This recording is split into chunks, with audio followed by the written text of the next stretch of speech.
melihat pergerakan IHSG dan juga rupiah di hari ini, di mana IHSG berhasil ditutup positif, bahkan menyentuh level psikologis 7.500-an dan bertahan di sana. Demikian juga dengan rupiah, kita lihat sudah bertahan di 15.400-an. Anda lihat memang ini berarti investor cukup optimistis dengan kebijakan moneter Bank Indonesia dan juga Jackson Hole di akhir pekan nanti, atau menurut Anda ini hanya pergerakan musiman semata gitu? Karena kalau kita bandingkan dengan indeks-indeks lainnya gitu seperti IDX 30 ini kan sebenarnya pergerakannya belum terlalu maksimal juga. Oke, jadi memang kalau saya lihat ya hari ini pergerakannya sangat sumringah ya, baik rupiah maupun IHSG.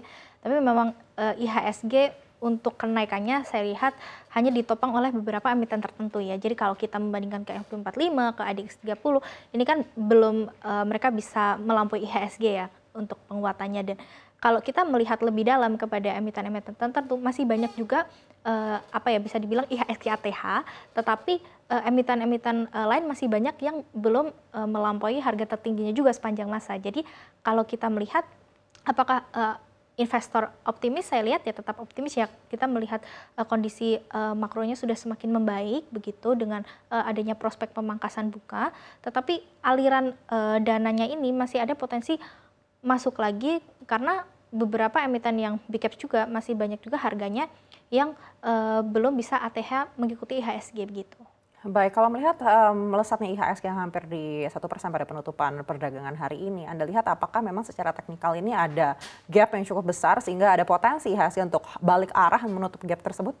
Baik, saya lihat memang posisi IHSG karena ATH ya tentu sudah diresisten dan naiknya itu kan dalam beberapa hari yang relatif singkat begitu ya. Jadi saya mewaspadai tentu dalam jangka pendek akan ada resiko koreksi begitu. Apalagi kalau kita melihat secara makro, sentimen yang ada ini kan masih cenderung wait and see begitu ya, terutama tentang prospek suku bunga. Besok kita akan ada RDG Bank Indonesia. Kemudian di akhir pekan juga ada simposium Jackson Hole, tapi sebelum itu akan ada FOMC Minute ya. Jadi kita akan melihat juga bagaimana risalah The Fed dan ya pandangan para pemangku kebijakan lah tentang bagaimana sebenarnya kondisi ekonomi terkini, apalagi sempat di awal bulan itu kan ada ancaman resesi ya, tapi sepertinya ancaman resesi sudah cukup mereda. Jadi sejauh ini di market sentimennya sudah mulai berbalik ke arah positif, tetapi kita juga masih perlu wait and see dari sisi kebijakan nantinya, karena kan ini masih menjadi peluang begitu ya, belum tok dari kebijakannya. Baik, di tengah kemungkinan banyaknya sentimen negatif sepanjang pekan ini, Anda lihat kalaupun IHSG terkoreksi, Anda lihat supportnya ada di mana? Apakah akan meninggalkan 7.400?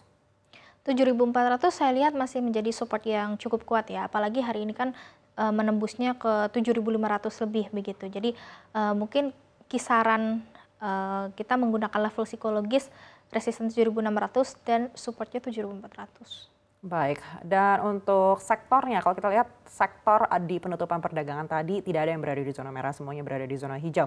Tapi memang cukup beragam penguatannya. Anda lihat apakah penguatan untuk sektor-sektor yang menjadi motor penggerak IHSG hari ini masih akan berlanjut di esok hari? Saya lihat masih ada peluang penguatan ya, tapi saya lebih melihat peluang penguatannya terbatas begitu. Karena melihat IHSG yang naik sudah beberapa hari ini, jadi kita tetap perlu mewaspadai karena biasanya dengan kenaikan yang cepat ini relatif lebih rawan taking profit begitu ya. Tetapi jikapun ada koreksi, saya lebih melihat ini normal saja, sehingga memang diperlukan koreksi untuk melihat perkembangan secara teknikal yang lebih sehat. Baik, untuk sektor perbankan sendiri Anda lihat seperti apa kemungkinannya untuk di perdagangan esok?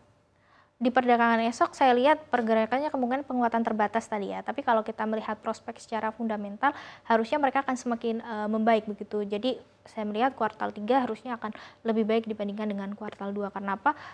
Kita lihat rupiah sudah berbalik menguat begitu ya, aliran asing sudah masuk lagi, dan ini di Agustus kan ada rebalancing dari beberapa indeks global ya, seperti MSCI begitu, dan efektifnya kan September, dan saya melihat aliran ke perbankan itu juga masih cukup lumayan beberapa waktu ini. Kemudian kalau kita melihat dari prospek pemangkasan suku bunga itu juga akan menguntungkan perbankan ya, karena kita melihat kalau suku bunga diturunkan biasanya beban bunga juga akan lebih ringan begitu, apalagi untuk yang KBMI 1-2 karena mereka kan sudah cukup ini ya menderita juga di kuartal 2 kemarin, bahkan beberapa ada yang mencatatkan penurunan laba. Baik, kalau kita lihat secara global ini bursa Amerika Serikat Wall Street juga sebenarnya berada di zona positif begitu. Apakah ini semata-mata hanya spillover dari bursa Amerika Serikat? Saya lihat ini tetap, semua ke ini ya, mata investor, prospek suku bunga lagi ya. Di Amerika kan juga ada momen penting di mana, simposium Jackson Hole itu kan setahun sekali begitu dan itu juga patut dicermati. Apalagi ini, merupakan pertemuan, terakhir sebelum September itu kita ada FOMC meeting.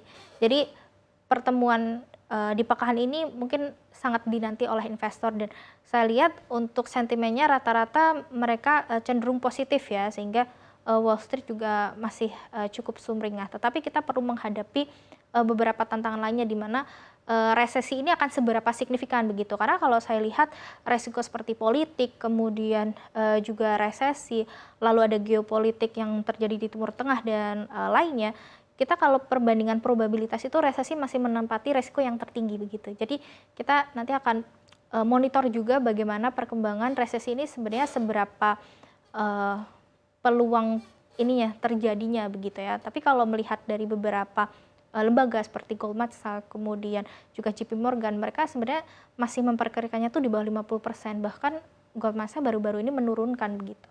Baik, bagaimana dengan sentimen dari regional? Kita tahu juga PBOC ini menahan suku bunga. Apakah ini artinya memang masih cukup khawatir dengan pergerakan ekonomi China yang lesu? Dan seperti apa efeknya untuk bursa-bursa regional? Karena kalau kita lihat pergerakan bursa regional di hari ini masih cukup bervariasi. Baik, kalau saya melihat untuk di regional itu kan ada beberapa, perbedaan kondisi ekonomi ya. Kalau misalnya di Amerika itu kan mereka, sudah mulai recovery, tapi habis itu mereka akan memangkas suku bunga yang mana keadaannya itu kan biasa tidak baik-baik saja sebelum memangkas suku bunga karena sudah mulai ada terjadi PHK. Tapi berbeda kalau di China, mereka kan masih mengalami, ini ya, efek dari krisis properti mereka begitu ya. Kemudian, juga dampak COVID-19 mereka masih belum reda sepenuhnya begitu. Dan kemudian baru-baru ini juga kalau kita beralih ke Jepang begitu mereka malah menaikkan, suku bunga begitu. Jadi ada, anomali kebijakan lah dari, di Asia sendiri. Jadi memang pergerakannya masih cukup variatif. Baik, kita kembali ke global sambil menunggu seperti apa simposium Jackson Hole di akhir pekan. Ekspektasi dari CNBC Indonesia Research sendiri seperti apa? Apakah memang di bulan September ini cukup besar potensi The Fed untuk melakukan pemangkasan atau sebenarnya masih mungkin diundur lagi? Karena kalau berkaca dari awal tahun ini kan terus-menerus diundur. Kalau saat ini kita lebih optimis ya bahwa suku bunga harusnya akan dipangkas. Tetapi ekspektasi pasar ini adalah, penurunan itu akan secara hard landing atau soft landing begitu. Sejauh ini soft landing di penurunan 25 basis point masih cukup optimis peluangnya di atas 70% ya. Dan kita berharap memang penurunan itu harusnya secara soft landing begitu karena kita, di awal bulan ini ya sempat terjadi panic selling di mana kalau, terjadi resesi akan hard landing begitu. Bahkan pernah, atau sempat ya peluang untuk penurunan itu 50-75 basis point itu kan, membuat shock market ya. Jadi, kita berharapnya bisa soft landing 25 basis point sehingga market pun bisa mengakselerasinya dengan baik sehingga tidak terlalu kaget lah dan kita berharapnya, transaksinya ke pasar modal, kemudian ke pasar keuangan rupiah ataupun ke obligasi juga akan, bagus harusnya. Baik, bagaimana dengan rupiah? Kita lihat rupiah ini menyentuh level 15.400 dan bertahan cukup lama di hari ini begitu. Apakah Anda lihat ada potensi rupiah ini untuk melanjutkan penguatan hingga akhir pekan atau justru ada potensi rupiah ini berbalik arah dan kembali ke 16.000? Baik, sebenarnya kalau saya lihat ya rupiah ini kan sudah menguat cukup signifikan dalam beberapa hari terakhir. Biasanya kalau penguatan yang terjadi cukup relatif cepat, bahkan saya melihat ada gap down juga di situ, ada potensi tertutup gap down-nya aja. Jadi saya merasa seharusnya kalau kita melihat secara teknikal lebih sehat ya, penguatan rupiah ini harusnya dia akan bergerak sideways begitu ya. Dan sebenarnya ya market itu memang positif begitu kalau jika rupiah menguat. Tapi penguatan yang terlalu cepat ini juga akan membuat shock juga ya. Karena kita kan pelaku industri itu kan bukan hanya impor, tetapi kita juga ada ekspor begitu ya. Jadi harusnya rupiah ini kita berharapnya bergerak dengan lebih stabil gitu. Jadi saya memperkirakan mungkin di kisaran 15.500 sampai 15.600 masih akan teruji begitu ya dalam beberapa pekan terakhir, walaupun kita berharapnya ada penguatan lebih lanjut. Tetapi karena penguatan yang terlalu cepat tadi ya, ini bisa membuat shock market, jadi alangkah lebih baiknya jika pergerakannya bisa lebih stabil. Baik, tapi kalau kita melihat range rupiah ini kan sebenarnya masih di dalam target pemerintah dan juga regulator begitu. Sebesar apa potensinya jika rupiah ini akhirnya menguat lagi ke batas atas yang disampaikan pemerintah di 15.100? Seharusnya itu baik ya 15.100, dan itu kemungkinan masih ada potensi untuk mencapai situ, di mana jika nanti The Fed menurunkan suku bunga. Karena begini, jika The Fed menurunkan suku bunga, maka indeks dolar kan akan melandai.